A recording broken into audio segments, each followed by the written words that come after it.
Qué lejos parece toda aquella barbarie, ¿verdad? Es como si el blanco y negro de las imágenes lo hubieran convertido en un tremendo borrón de la historia. Campos de concentración, torturas, asesinatos, desaparecidos.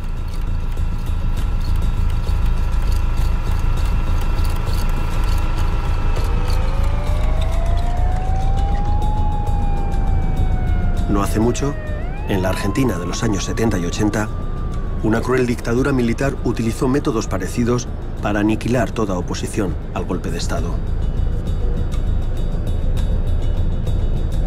Miles de personas fueron hechas desaparecer lanzadas al Atlántico desde aviones. Los supervivientes se enfrentaron a un mal que, como al de los nazis, también algunos llamaron banal, el del funcionario que cumple órdenes, que tortura y asesina en sus horas de trabajo y luego es un perfecto padre y esposo cuando vuelve a su hogar.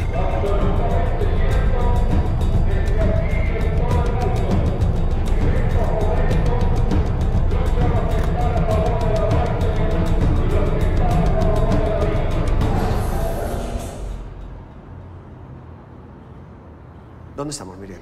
Estamos en la ex Escuela de Mecánica de la Armada, que era una escuela para mecánicos navales, pero en realidad durante la dictadura funcionó aquí un centro clandestino de detención. Un centro clandestino de detención por el que han pasado 5.000 personas. La mayor parte de ellos fueron eliminadas, arrojadas de aviones a las aguas del Océano Atlántico, del Río de la Plata, en los vuelos de la muerte.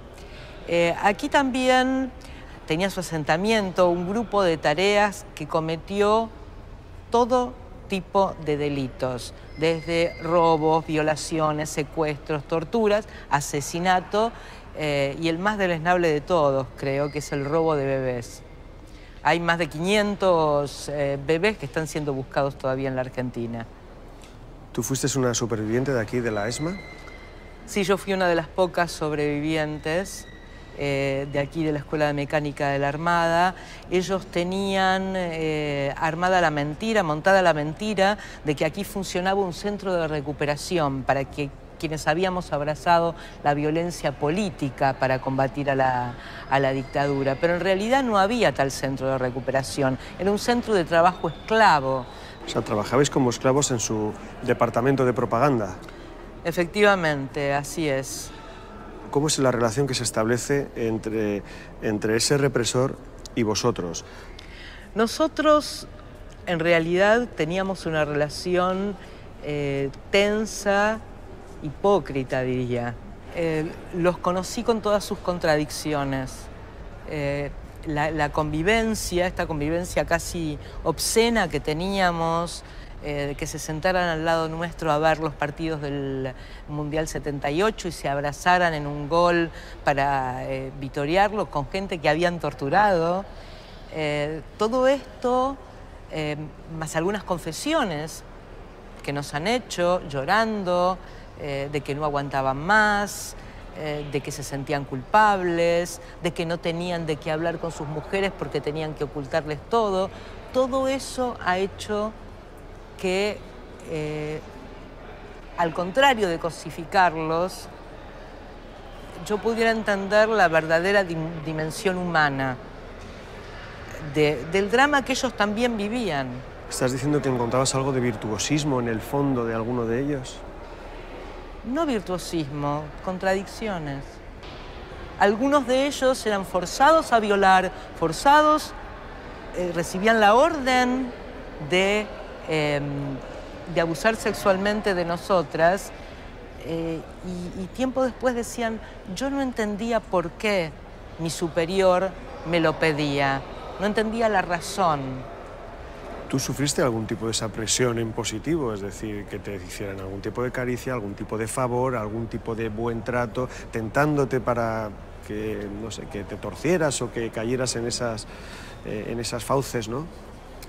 Lo que hay que entender es que nosotros aquí dentro estábamos privados de nuestra libertad física y de nuestra libertad mental. Vayamos al caso de una mujer a la que un represor le tiende la mano y le dice, te voy a dar un buen plato de comida, estás preocupada porque tu hijo pequeño no sabes dónde está. estás preocupado porque tus padres pueden estar angustiados. Ven, yo te voy a dejar hablar con tu hijo, te voy a permitir hacerle una llamada telefónica a tus padres para tranquilizarlos y en un futuro te prometo que te voy a llevar a visitarlos. Si esa mujer, a cambio de ese beneficio, digamos, cede a una demanda sexual del represor, ¿podemos condenarla? Pero por otro lado, ¿podemos decir que hubo consentimiento? ¿Podemos decir y garantizar que esa mujer no iba a ser pasajera si se negaba en el próximo vuelo de la muerte? Y por otro lado, yo me pregunto, si hubiera sido un varón y el guardia o el oficial de la Marina una mujer, cuando volvía al barrio, lo esperaban en la esquina para aplaudirlos. En cambio, nosotros no éramos solamente guerrilleras, no habíamos abrazado solamente la violencia injustificadamente, sino que también éramos putas. Nosotros fuimos estigmatizadas por ser mujeres a las que se nos consideraba traidoras. Para ti la maldad es algo en lo que cualquiera de nosotros puede caer. Y peor, es algo de lo que cualquiera de nosotros puede salir.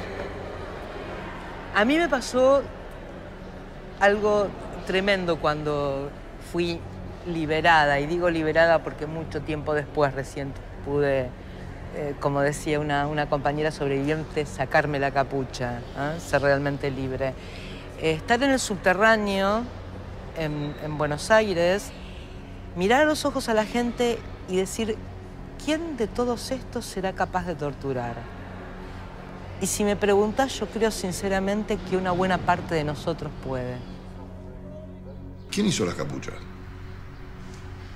Alguien cortó una tela, se sentó en una máquina de coser, le dio forma, estudió las características de la tela para que no permitiese ver, o sea, que no fuese transparente. O sea, la idea era invisibilizar, o sea, que el que estuviera dentro de la capucha no pudiera ver. Eso multiplicado por centenares de veces. Yo me imagino que al principio, cuando originaron la idea, tomaron un cabo primero, digamos, tome, llévese este rollo de tela, lléveselo a su señora y dígale que haga bolsitas, digamos, ¿se entiende? O sea, que la planificación, digamos, para que ocurriera lo que ocurrió, es muy previa y muy minuciosa, o sea, llega a detalles muy específicos. Cuéntanos el momento de tu detención. Bueno, a mí no me detienen porque estoy en una libreta de teléfonos equivocada. A mí me detienen porque yo era un militante popular, digamos, ¿no? Militante político. Y hacía 20 días yo había sido papá de mi segundo hijo. Entonces, yo vivía en la clandestinidad en ese momento, hacía mucho tiempo ya, pero tuve que aflojar, digamos, en ese momento en función de la situación particular por la que atravesaba la mamá de mi hijo, digamos, la que era mi compañera en ese momento, ¿no? Y cometí el error de ir a la casa de los padres de mi compañera. Y ahí montaron la ratonera, por así decir. Yo lamentablemente en ese momento estaba desarmado, no tenía con qué. Yo veía una situación, digamos, difícil en la calle y no tenía con qué enfrentarla, más que salir y tratar de esquivarla, de huir. Bueno, no lo logré, a las 2 cuadras me agarraron. Cuando te capturan y te llevan a la ESMA, ¿tú empiezas a valorar que quizás es la última vez que te han visto? Sí, además me lo ponen en claro en forma inmediata, digamos, ¿no? El primer tipo que me recibe, tengo todavía marcas de la recepción, digamos, que yo además no las veo venir porque estoy con la capucha, digamos, puesta. Me saca la capucha a trompadas en la cabeza, digamos, ¿no? Y empiezo a sangrar inmediatamente, me baja dientes a golpes, digamos. Y ese tipo se identifica acá, el torturador soy yo, me dice. Y me llevan en el aire a un cuarto de interrogatorio, que le dicen ellos, donde estaba la cama y la picana eléctrica y demás cuestiones. Y me recibe el jefe del grupo de tareas, el capitán Acosta. ¿El Tigre Acosta? El Tigre Acosta. Uno de los más reputados torturadores. Y asesinos. Y asesinos. Exacto. Sus primeras palabras me dice: perdiste, flaco, vos sos boleta. Perdiste quiere decir perdiste, y sos boleta quiere decir estás muerto. Es una situación difícil, pero a la vez me dio una tranquilidad en el sentido de que podían hacer conmigo lo que quisieran, o con los míos lo que quisieran, y no me iban a sacar información porque yo ya sabía que estaba muerto. No iba a salvar mi vida entregándoles información, ¿se entiende? Pero cuando a ti te ponen en esa cama y te empiezan a dar descargas eléctricas con la picana, tú estás escuchando que está tu mujer al lado. Mi compañera era también militante política y se comportó de acuerdo a lo que la necesidad requería. Fue una mujer muy valiente, muy valiente. Mi hijo tenía 20 días, no podía hacer nada, digamos. ¿Utilizaron a tu hijo? Sí, claro. No, estas bestias no tienen límite. Lo trajeron al cuarto donde yo estaba, el subprefecto Asik, y lo trae de los pies, porque era un bebito recién nacido. ¿Al bebé? Al bebé, sí. Colgando de los pies. Pero lo trae colgando de los pies y dice: si no hablas, le reventamos la cabeza contra el piso. Yo le digo: no tengo nada que decir. Entonces lo ponen encima mío en el pecho y me aplican corriente eléctrica a mí. Carlos, ¿qué clase de persona puede hacer eso? Es difícil, es una contradicción, porque sacarle el aspecto humano, digamos, a esta gente, los pone en el lugar de animalitos que reaccionan instintivamente. Y no se trata de eso. Fueron personas preparadas para eso. Los convertían en cosas, en objetos. Exacto. Es más, ni siquiera, en números. A mí el número que me pusieron fue el 255, no me lo olvido más. A mi compañera el 254, que fue la que entró antes, y así sucesivamente para abajo y para arriba. Es una situación de tortura constante. Ahora, ver cómo nace un bebé en la ESMA, esa mujer embarazada que pasaba por ahí, a lo que iban a sacarle el hijo del vientre para entregárselo a alguien, y a ella la iban a matar. Las personas que te torturaron a ti y a los tuyos, ¿se hicieron malos porque su trabajo, sus superiores les obligaban a ser malos? ¿O no había órdenes expresas de ser tan sádicos? Mira, yo creo que ellos a sí mismos no se veían como malos, a sí mismos. Porque si no, si hubiesen entrado en ese conflicto de identidad, de decir: ¿qué estoy haciendo? A mí en una oportunidad un represor me concedió un beneficio ínfimo, ¿viste? Y me dijo: espero que el día del Nuremberg argentino te acuerdes de mí. Yo creo de que esa gente salía del centro clandestino de detención y desarrollaba una vida en su casa, digamos. Que salir de ahí, lógicamente alguna imagen en la cabeza se llevarían, pero y seguramente alguna clase de maltrato someterían a su propia familia, seguramente. Pero desarrollaban una vida que no les impedía subir un colectivo, viajar en metro, sentarse en un restaurante o ir a un estadio de fútbol a gritar los goles de su equipo. Yo creo que eso lo siguieron desarrollando. Carlos, para ti, ¿qué es la maldad? Yo creo que la persona nace intrínsecamente buena.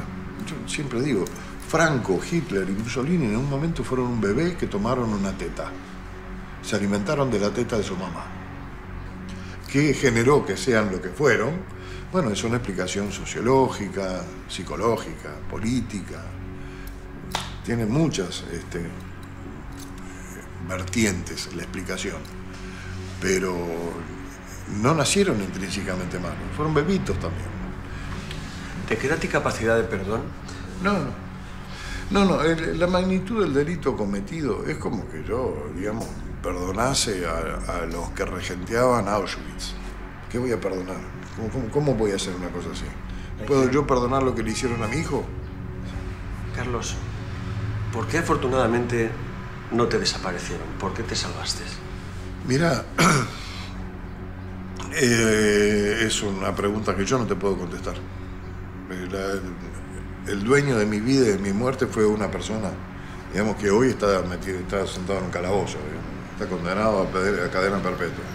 Sin embargo, él, en el desarrollo del juicio, cuando le dieron la palabra, digamos, para que se explayase, dijo, nuestro peor error fue haber dejado sobrevivientes. Estamos sentados acá por el testimonio de los sobrevivientes, lo cual es absolutamente cierto. Me enteró también de su declaración que vio al teniente Valdivieso. ¿Tiene claro que se le imputa?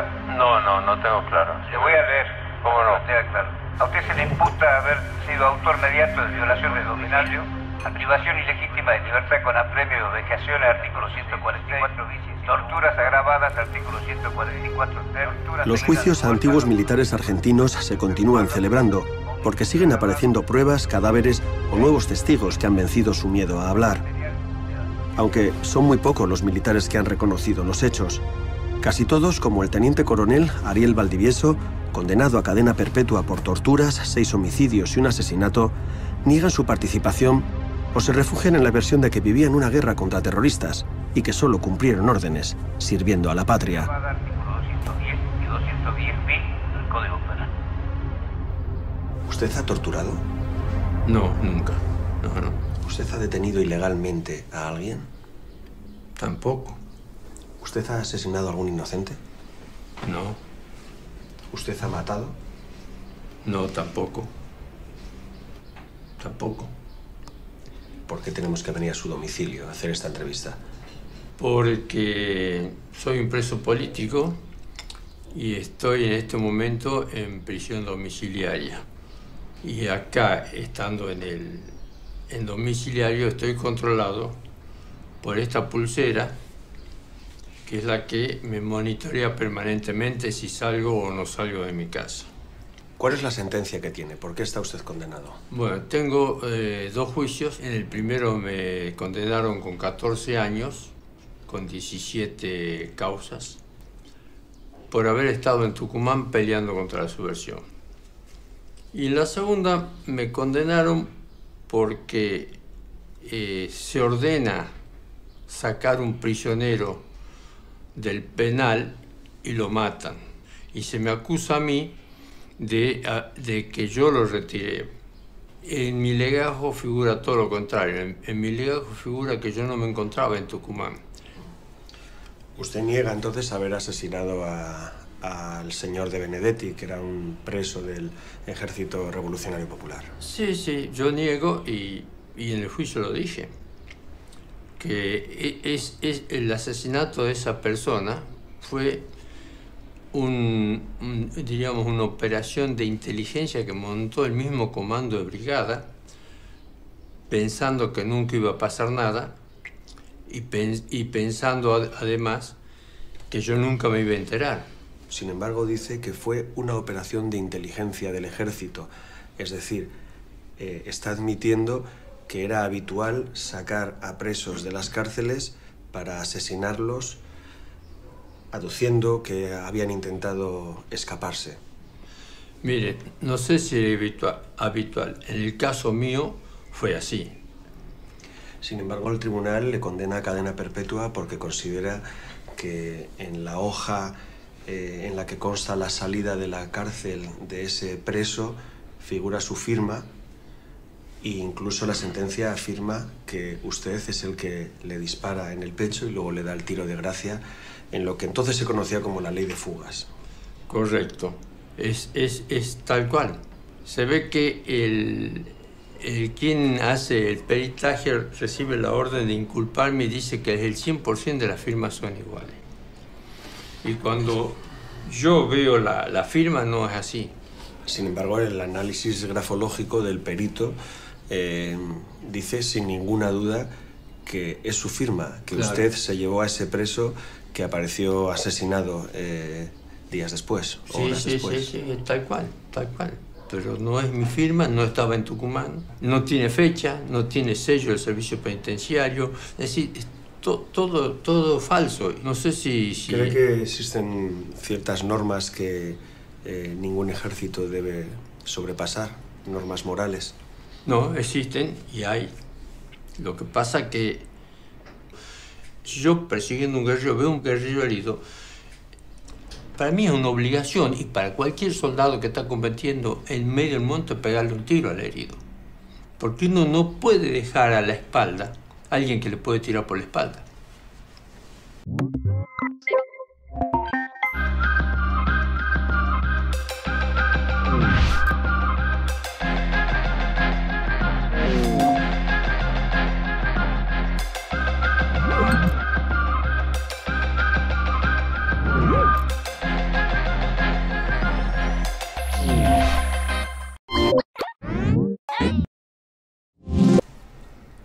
tuve la desgracia de ver cómo la guerrilla asesinó a los médicos nuestros.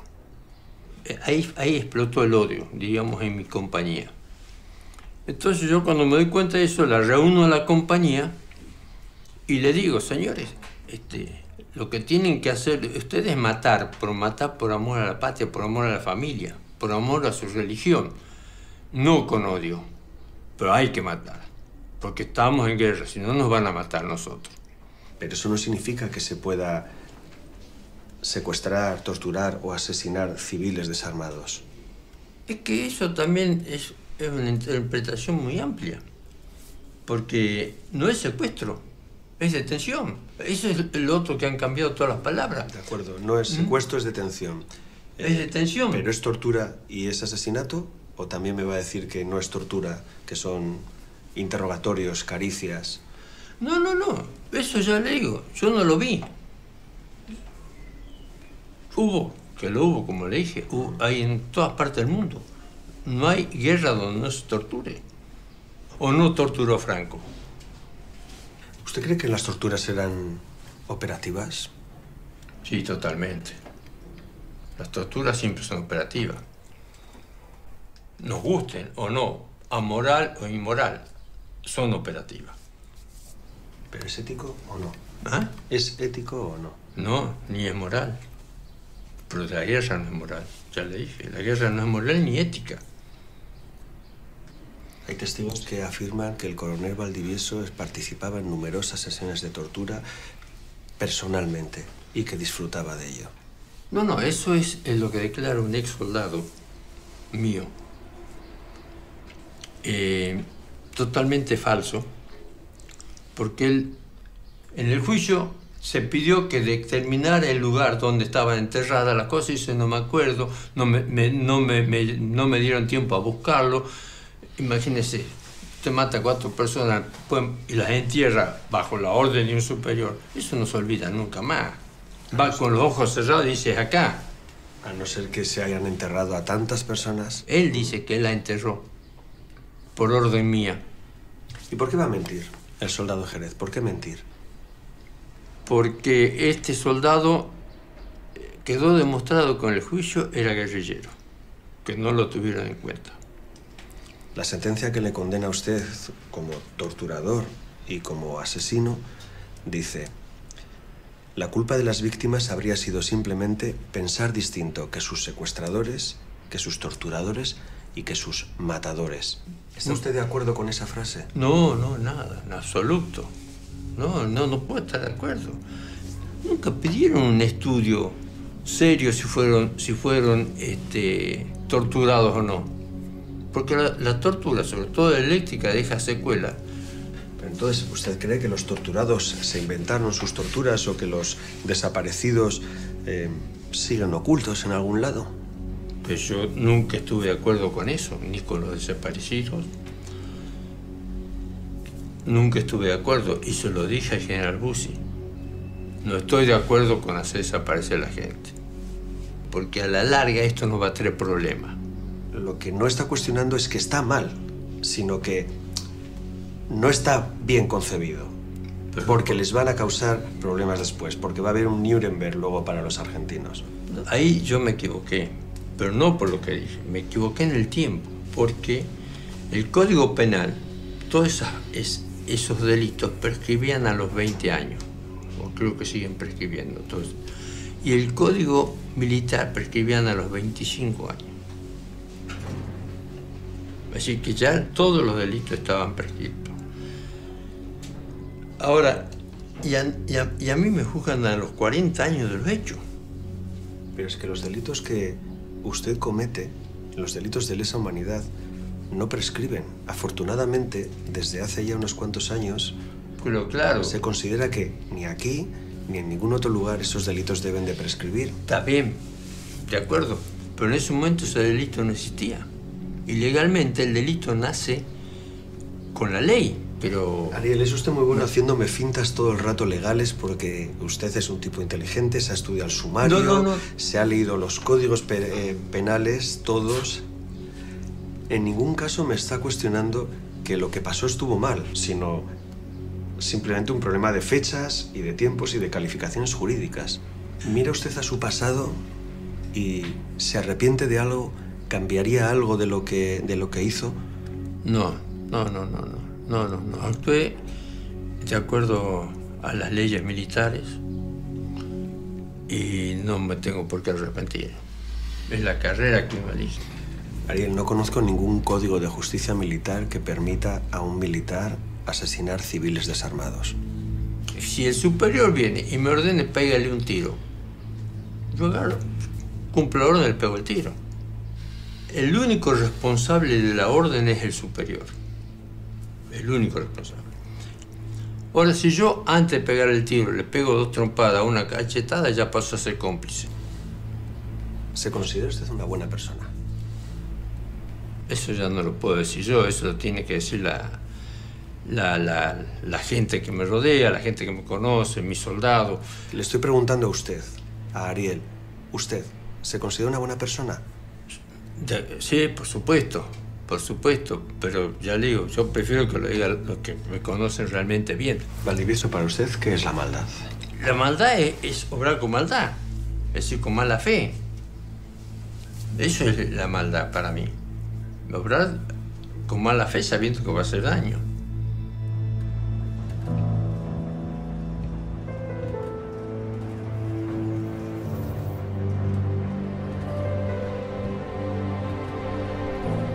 Valdivieso era un soldado, y en la guerra, insiste, no hay ni ética ni bondad que valga.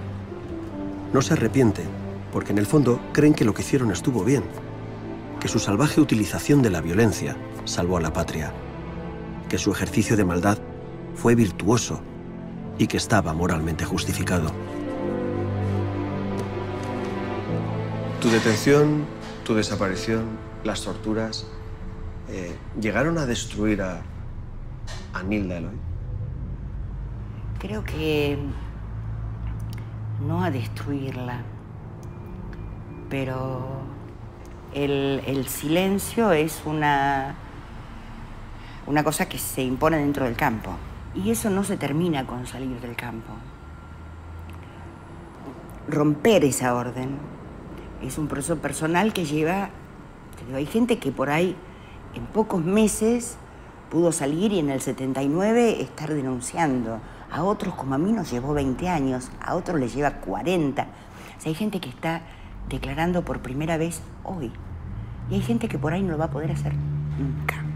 ¿Eso qué quiere decir? ¿Que durante 20 años él ganó, el mal ganó? Sí. Sí. Durante 20 años, a mí, el miedo me paralizó. Por supuesto que estaba libre, que estaba viva, que formé una pareja, que tuve una hija,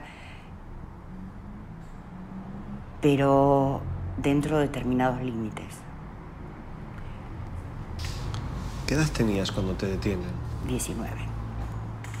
¿Y cuánto tiempo estuviste desaparecida? Desaparecida estuve 11 meses en 6 campos. Y después estuve en la cárcel de Devoto casi 2 años más. Tú has contado más de una ocasión que cuando te detienen y te desaparecen, te torturaron al principio, pero que luego te torturaban casi por diversión, casi sin necesidad. Dejando en claro que cada minuto que uno pase dentro de un centro clandestino de detención es tortura. Yo era torturada para hacer escucharle al compañero que estaba en la otra parrilla gritos de mujer. Para hacerle creer a ese compañero que estaban torturando a su hija o a su madre o a su compañera. Por supuesto que no había ninguna necesidad, no era con preguntas, no era un interrogatorio. Era solamente conseguir gritos de mujer. En función de esto, la puerta de mi calabozo estaba abierta. estaba cerrada, pero no tenía el pasador. Entonces yo podía salir del calabozo, cruzaba el patio, cargaba agua en el zapato y la pasaba a los compañeros. Porque el hambre duele, el hambre es duro, pero la sed te vuelve loco. Entonces, esa relación entre llevar el agua y tolerar que alguna de estas bestias te penetrara o simplemente se sentara arriba tuyo y se masturbara. La violación era lo habitual. Y una vez me preguntaron a mí, en un juicio, si yo creía que el violador podía estar cumpliendo órdenes. Yo contesté en el juicio que yo creía que a ningún hombre se le paraba por decreto. Que ningún hombre podía tener una erección por una orden de un superior. Durante años muchas madres de la Plaza de Mayo y abuelas estuvieron recibiendo en sus casas restos humanos, huesos, sí, con notas que decían, esto es lo que queda de tu hijo.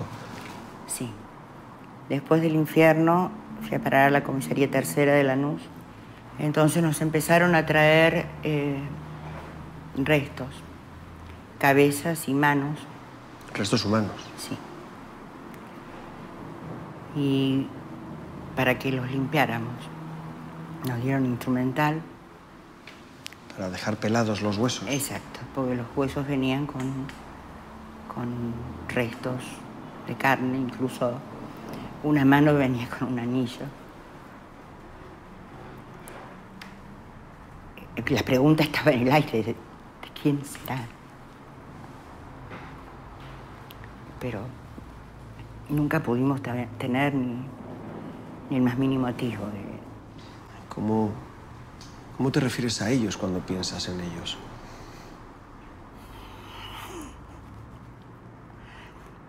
La primera que me sale es una palabrota, no hay ninguna duda. Por más que sus madres no tengan ninguna culpa en eso, son de una calaña tal que no merecen, no sé, ni el más mínimo respeto, ni el más... O sea, nosotros... No hay en nuestro código ningún delito que se castigue con la tortura, ningún delito que se castigue con la violación, ningún delito que se castigue con hacer morir de hambre a otro. Uno podría pedir irracionalmente paredón para todos y cada uno.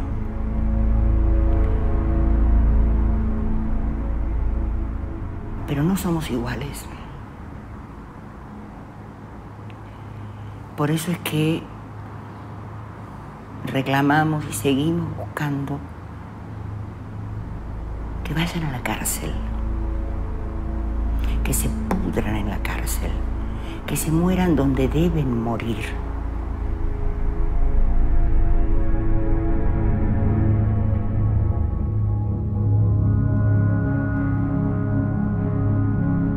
Los que sobrevivieron en los campos de concentración nazis o en los centros de desaparición argentinos tuvieron que aprender de nuevo a vivir.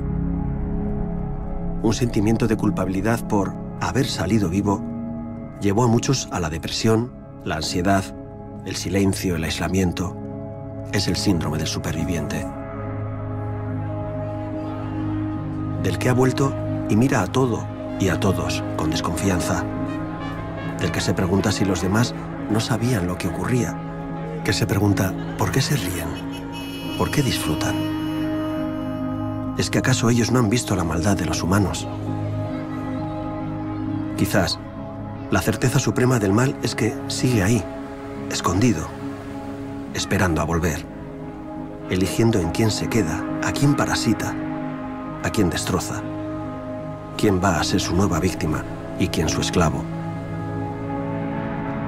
Nos habían enseñado que la cara era el espejo del alma y ahora sabemos que las almas más negras pueden tener el rostro más virtuoso, que cualquiera de nosotros puede cruzar esa línea invisible, que todavía no tenemos claro dónde se aloja esa maldad, si es en nuestra mente o en nuestra genética, si es una cuestión de azar o de predisposición, porque no todo el mundo es bueno, pero afortunadamente somos más. Y quizás debamos exigirnos más a menudo cierta banalidad de hacer el bien, y solo eso nos salve a vosotros, a mí, de acabar arrastrados a las tinieblas de la maldad.